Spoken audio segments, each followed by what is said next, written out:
नमस्कार, आप लोगों का स्वागत है हमारे YouTube चैनल शिक्षा सबको में। हम लोग NIOS की माध्यमिक कक्षा यानी हाई स्कूल का व्यवसाय अध्ययन विषय पढ़ रहे हैं। इस विषय के अंतर्गत हम लोग अभी तक 3 पाठ्यक्रम पूरे कर चुके हैं। आज हम लोग चौथा पाठ्यक्रम जिसका शीर्षक है क्रय, विक्रय तथा वितरण, ये प्रारंभ करेंगे। इसके लिए जो अधिकतम अंक निर्धारित हैं वो 20 हैं। 20 अंक इस पाठ्यक्रम को पूरा करने पर आप प्राप्त कर सकते हैं। इसमें से 20 नंबर के सवाल आते हैं और इसको जो अध्ययन के लिए घंटे दिए गए हैं वो 45 घंटे दिए। इसके अंतर्गत पहला पाठ जो कि है पाठ 12 जिसका शीर्षक है क्रय एवं विक्रय, ये हम लोग पढ़ेंगे आज। इसका पहला भाग आज हम लोग पढ़ेंगे।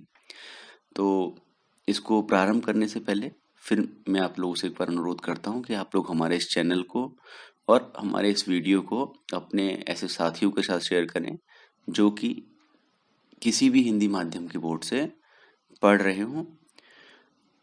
तो आइए प्रारंभ करते हैं। तो सबसे पहला जो इसका टॉपिक है, जो शीर्षक है, वो है क्रय विक्रय का अर्थ। तो क्रय विक्रय बहुत ही कॉमन सी एक प्रोसेस है, बहुत ही सामान्य सी प्रक्रिया है जो कि आप अपने दिन प्रतिदिन में कई बार उसका उपयोग करते हैं। आप अधिकतर, क्योंकि आप लोग अगर कोई व्यवसाय नहीं करते हैं तो आप अधिकतर विक्रय वाली प्रक्रिया से नहीं कर पाते हैं या नहीं करते हैं, लेकिन कभी कभी आप विक्रय भी करते हैं। जब कोई चीज़ आपको पुरानी चीज़ अपनी बेचनी होती है तब आप उसका विक्रय करते हैं और अधिकतर आप लोग क्रय का उपयोग करते हैं। तो अब क्रय और विक्रय क्या होते हैं? क्रय सामान्य तौर से जब आप कुछ पैसा देके, कुछ मुद्रा देके कोई वस्तु खरीदते हैं तो उसको हम क्रय बोलते हैं। वस्तु खरीदने से क्या होता है? वस्तु के खरीदने के साथ आप उसके स्वामी हो जाते हैं, तो आपको वस्तु के स्वामित्व का हस्तांतरण भी वस्तु को खरीदते समय या वस्तु को क्रय करते समय मिलता है। वहीं विक्रय में क्या होता है? विक्रय में होता है कि किसी मुद्रा के बदले में, मुद्रा के एवज में जो विक्रय करने वाला व्यक्ति है, जिसको कि विक्रेता कहते हैं, वो वस्तु का हस्तांतरण, वस्तु के स्वामित्व का हस्तांतरण दूसरे व्यक्ति को करता है जो कि क्रेता होता है। तो जो क्रय करता है उसको क्रेता बोलते हैं और जो विक्रय करता है उसको विक्रेता बोलते हैं। तो क्रेता और विक्रेता के जो मध्य प्रोसेस है इसको क्रय और विक्रय बोलते हैं। और क्रय और विक्रय एक साथ चलती हैं दोनों चीजें। जब आप कुछ क्रय करते हैं तो कोई दूसरा व्यक्ति कुछ विक्रय कर रहा होता है। ठीक है, इसका मतलब ये दोनों जो चीजें हैं, जो दोनों प्रक्रियाएं हैं, वो एक साथ होती हैं, एक साथ चलती हैं। तो क्रय वह प्रक्रिया है जिसमें एक व्यक्ति नगद भुगतान कर कुछ वस्तुओं अथवा संपत्तियों, वस्तु भी हो सकती है और संपत्ति भी हो सकती है, का हस्तांतरण अपने नाम पर करवाता है। ठीक है, तो ये एक आपकी किताब में चित्र दे रखा है। ये एक कपड़ा विक्रेता है जो कि जिसके पास की ग्राहक आकर कपड़ा देख रहे हैं, पसंद कर रहे हैं और खरीद रहे हैं। ठीक है, तो विक्रय क्या होता है? विक्रय होता है रोकड़ के भुगतान द्वारा, मतलब नकद भुगतान द्वारा, अथवा उधार पर भी होता है। ठीक है, विक्रय दोनों तरह से होता है। उधार पर एक व्यक्ति से दूसरे व्यक्ति को किन्हीं वस्तुओं अथवा संपत्तियों के हस्तांतरण की प्रक्रिया है जिसको बोलते हैं विक्रय। ठीक है, तो क्रय और विक्रय सदा साथ साथ चलते हैं, जैसे मैंने आपको पहले बताया था। जब भी कोई क्रय होता है तो विक्रय भी होगा और विक्रय होने पर क्रय का होना अवश्यंभावी होता है। तो प्रत्येक क्रय व विक्रय में दो पक्ष होते हैं, जैसे मैंने आपको बताया था। पहला पक्ष जो विक्रय करता है वो होता है विक्रेता और दूसरा पक्ष जो क्रय करता है वह होता है क्रेता। तो क्रेता और विक्रेता दो पक्ष क्रय और विक्रय की प्रक्रिया में शामिल होते हैं। अब है क्रय और विक्रय की अवधारणा। इसमें क्या है? लोग मूल्य देकर क्रय करते हैं और इस प्रकार व्यवसायी उनसे धन अर्जित करते हैं। मुख्य बात यह है कि यह धन उन वस्तुओं और सेवाओं के उत्पादन पर व्यय किए गए धन से अधिक होना चाहिए, अधिक होता है। ये एक बहुत कॉमन सी बात है कि आप जिस लागत पर कोई सामान बनाएंगे, जिसको लागत कहते हैं, जो पैसा आप खर्च करते हैं वस्तु के उत्पादन पे या सेवा के उत्पादन पे, तो बहुत नॉर्मल सी बात है कि आप उसको उससे ज्यादा पर बेचेंगे, बेचने को तैयार होंगे, क्योंकि अगर आप उसको लागत से कम पर बेचेंगे तो आपको नुकसान होगा।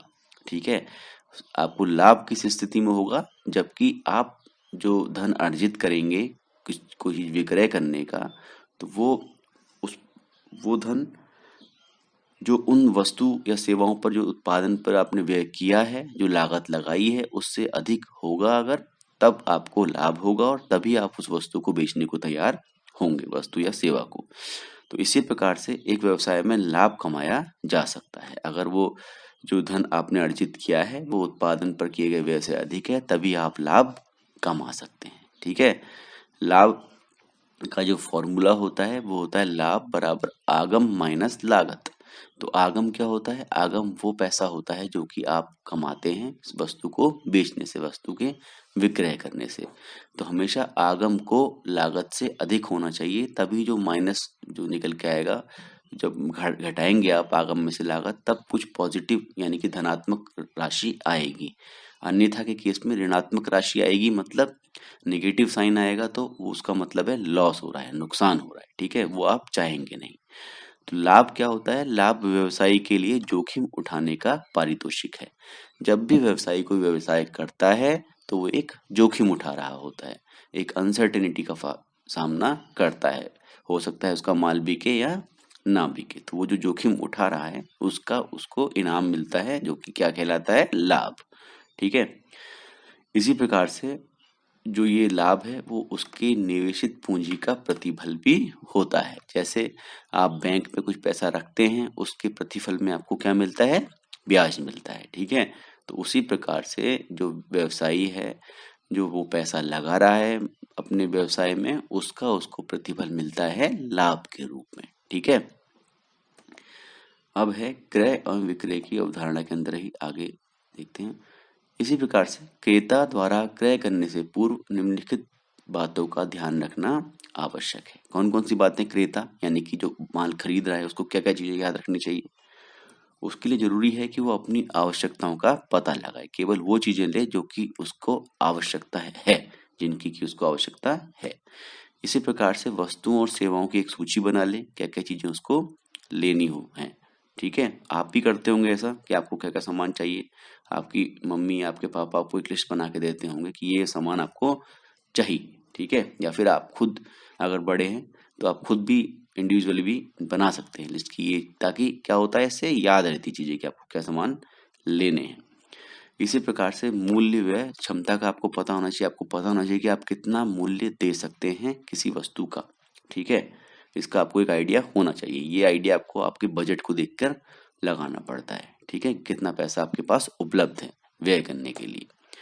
सामाजिक तथा सांस्कृतिक पहलू, आप जो वस्तुएं खरीदते हैं, आप जो सेवाएं प्राप्त करते हैं, उनके सामाजिक और सांस्कृतिक पहलू से भी रूबरू होना, उनसे अवगत होना आपको आवश्यक होता है, ताकि बाद में परचेज करने के बाद, क्रय करने के बाद किसी प्रकार की मुश्किल का सामना आपको ना करना।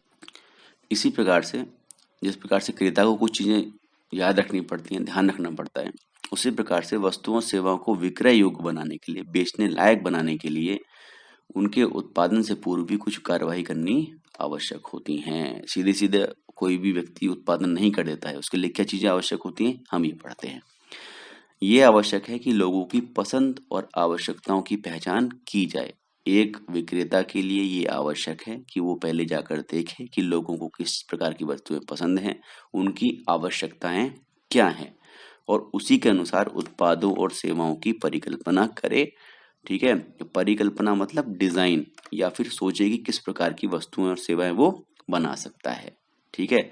और ये सब कब करेगा वो? जबकि वस्तुओं का उत्पादन करेगा उससे बहुत पहले उसको मार्केट का सर्वे करना पड़ेगा, देखना पड़ेगा लोगों को क्या चीजें पसंद आ रही हैं, क्या उनकी आवश्यकताएं हैं, और उसके हिसाब से उनकी आवश्यकताओं की पूर्ति हेतु विभिन्न प्रकार की उत्पादों और सेवाओं का वो परिकल्पना करेगा।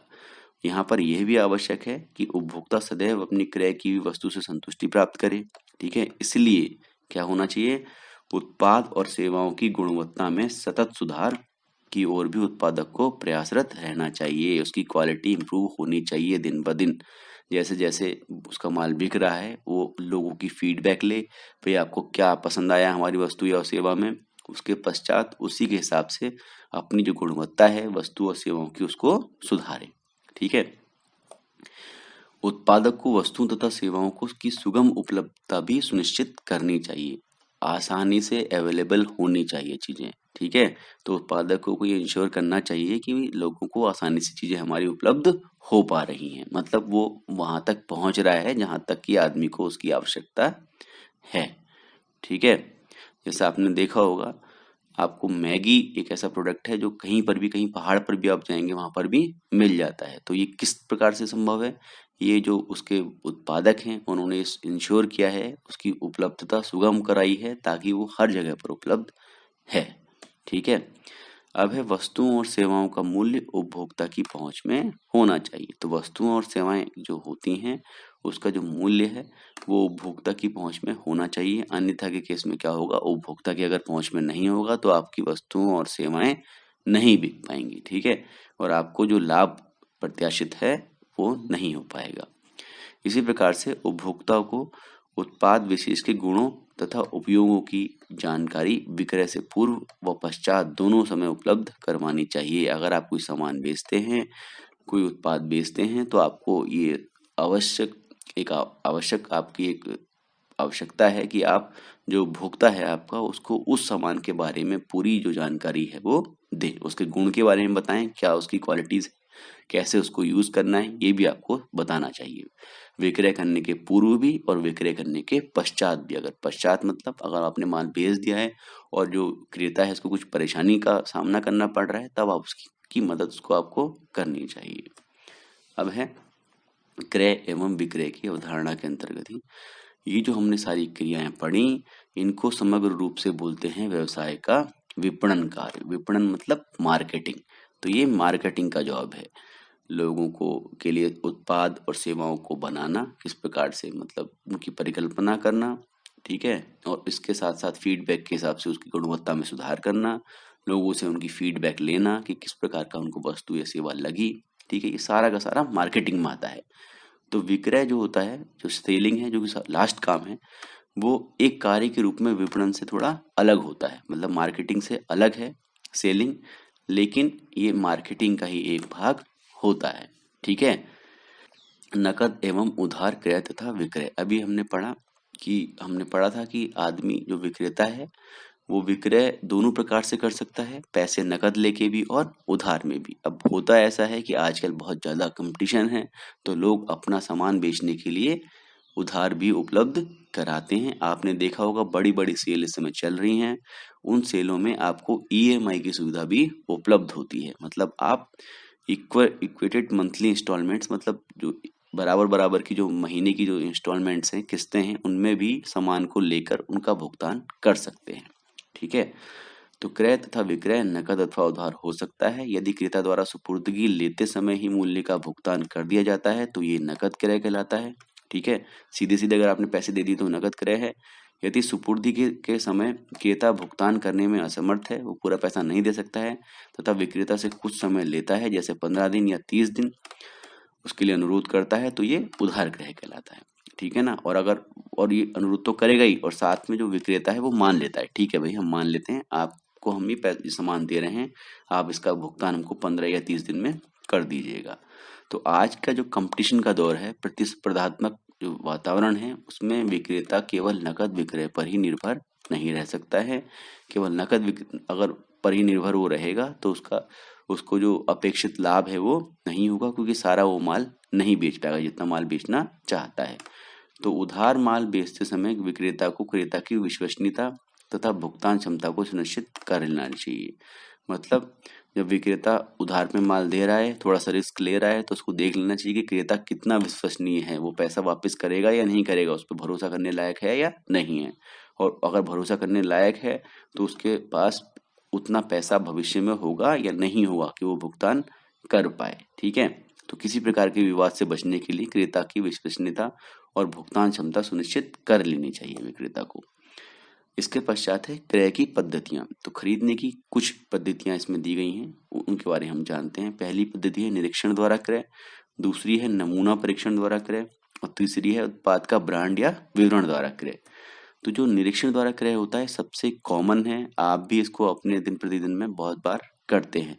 ये क्रय का सबसे प्रचलित तरीका है। इसमें क्या होता है, क्रेता स्वयं दुकान पर जाकर उस वस्तु विशेष या उसकी पूरी मात्रा की जांच करता है, खुद जाता है और उसका निरीक्षण करता है, इसलिए इसको निरीक्षण द्वारा क्रय करते कहते हैं। जिसे वो खरीदने की योजना बना रहा है उसकी पूरी जांच करता है। तो ये क्रय की ये पद्धति कहाँ काम में आती है, फुटकर क्रय में सर्वाधिक उपयोग में लाई जाती है। फुटकर क्रय क्या होता है, फुटकर विक्रेता वो होते हैं जो आपकी गली मोहल्लों में रहते हैं और सामान की छोटी छोटी मात्रा बेचते हैं। ठीक है ना, जैसे ये आपका चित्र दिखा रखा था आपकी किताब में, ये एक चित्र है निरीक्षण द्वारा क्रय का। इसमें आप महिलाएं देख रहे हैं, तो ये जो ये विक्रेता है इसका जो सामान है इसको पूरी तरीके से निरीक्षण कर रही हैं, हाथ से छू कर देख रही हैं, उसका पूरा कपड़े का जो क्वालिटी है उसको परख रही हैं, इसके पश्चात ही वो क्रय करेंगी। तो इसको बोलेंगे निरीक्षण द्वारा क्रय।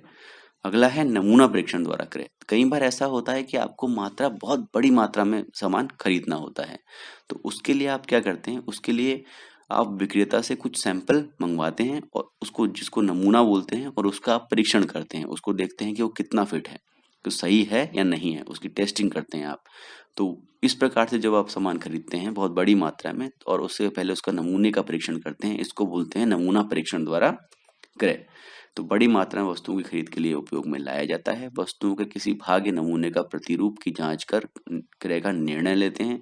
मतलब बहुत बड़ी क्वांटिटी आपको खरीदनी है तो उसमें से छोटी सी क्वांटिटी का आपने टेस्ट कर लिया और आपको अगर उसकी क्वालिटी ठीक लगी तो आपने ऑर्डर कर दिया और वो जो बाकी का पूरा माल है वो फिर विक्रेता ने आपको पहुंचा दिया। तो एक नमूना वस्तु विशेष की प्रतिकृति होती है, मतलब उसके जैसा ही होता है, विशेष रूप से कच्चे माल, भोज्य पदार्थ आदि की। ठीक है, तो कई बार जो ये छोटे दुकानदार होते हैं ये बड़े दुकानदारों से जब, मतलब थोक वाले दुकानदारों से फुटकर जो दुकानदार है वो सामान खरीदते हैं, तो वो नमूनों के हिसाब से भी खरीद लेते हैं। जैसे चावल का उन्होंने एक छोटा सा नमूना देखा और फिर बड़े मात्रा में चावल का जो ऑर्डर है वो दे दिया। ऐसे ही फुटकर विक्रेता भी जो उत्पादक होते हैं उनसे भी नमूने के परीक्षण द्वारा ही क्रय करते हैं।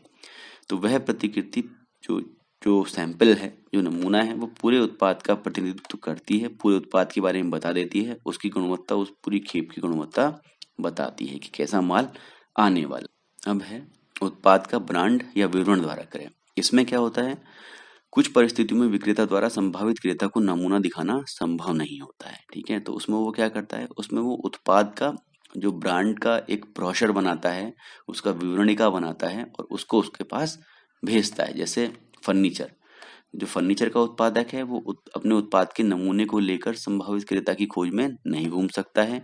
ठीक है ना, वो नहीं जा सकता जगह जगह, तो वो क्या करेगा, वो एक किताब सी बना देगा। उस किताब के अंदर उसके सारे जो तरीके हैं, जो सारे फर्नीचर उसने बनाए हैं आज तक, उन सबको दिखाएगा, डिजाइन दिखाएगा किस किस प्रकार के डिजाइन है, और उसके हिसाब से जो क्रेता है वो खरीद सकता है चीजें।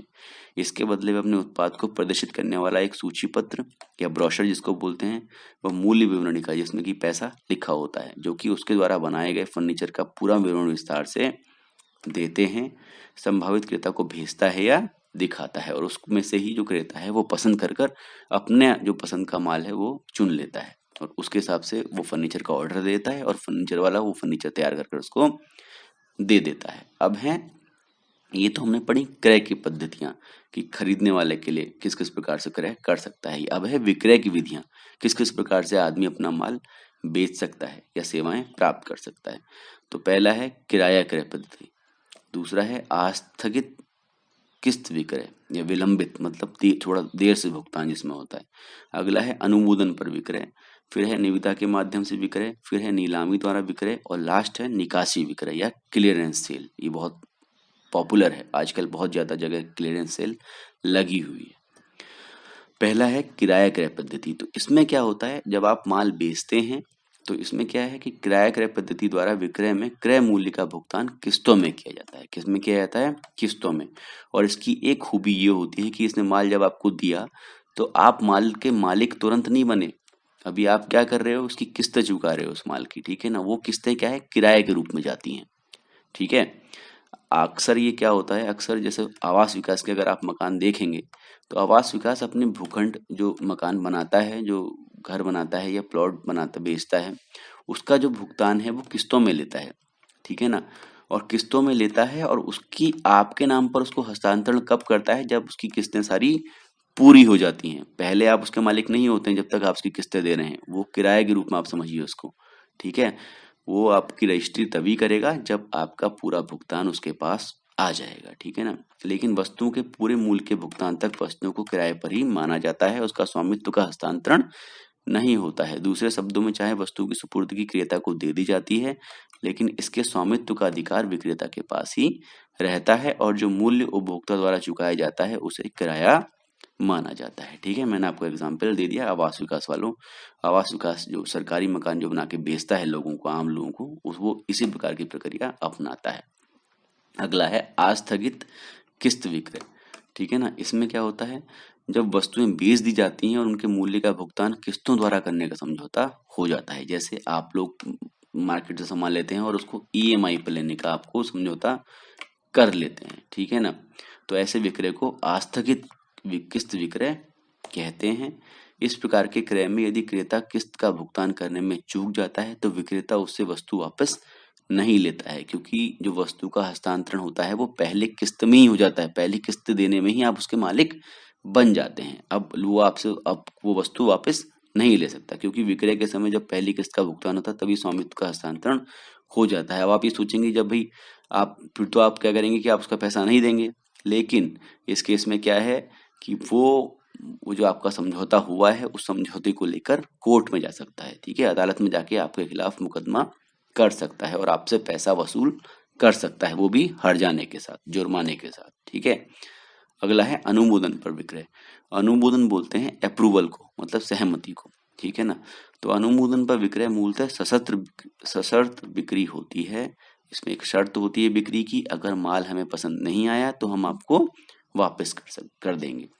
इस प्रकार के विक्रय में क्रेता वस्तुओं को मूल्य देकर इस शर्त पर क्रय करता है कि यदि वस्तुएं उसकी आवश्यकता के अनुरूप नहीं हुई तो वह वस्तुओं को वापस कर मूल्य को वापस ले लेगा।